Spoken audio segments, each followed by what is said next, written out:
Hello and welcome to Pushing Back, Ukraine Daily Brief. As the war enters its 1143rd day, these are the main developments from the past 24 hours.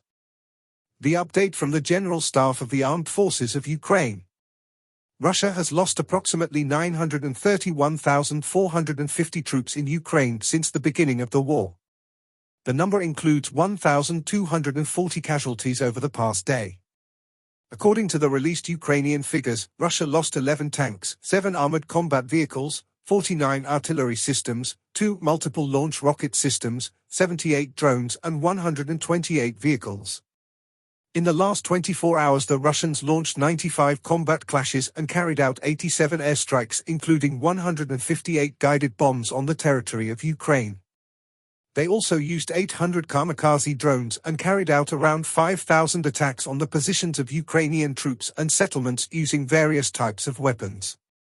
In its latest intelligence update, the UK's Ministry of Defence reports Russia's central bank has held its key interest rate at 21%, the highest in over 2 decades, in an effort to tackle rising inflation, now at 10.1%.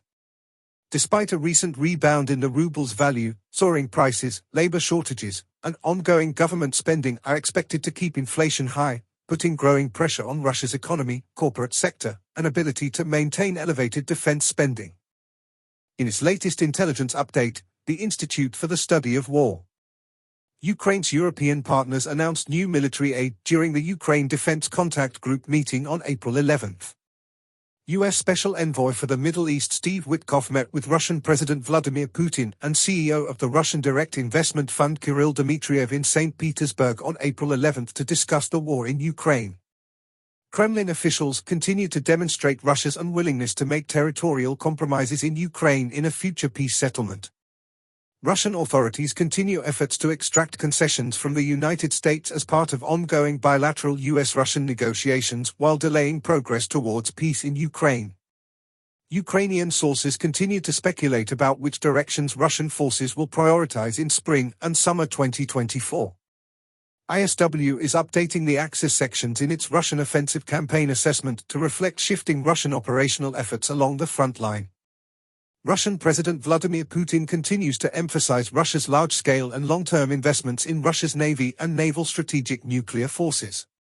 Russian forces recently executed Ukrainian prisoners of war in western Zaporizhia Oblast amid continued reports of systematic executions of Ukrainian prisoners of war across the theater of war.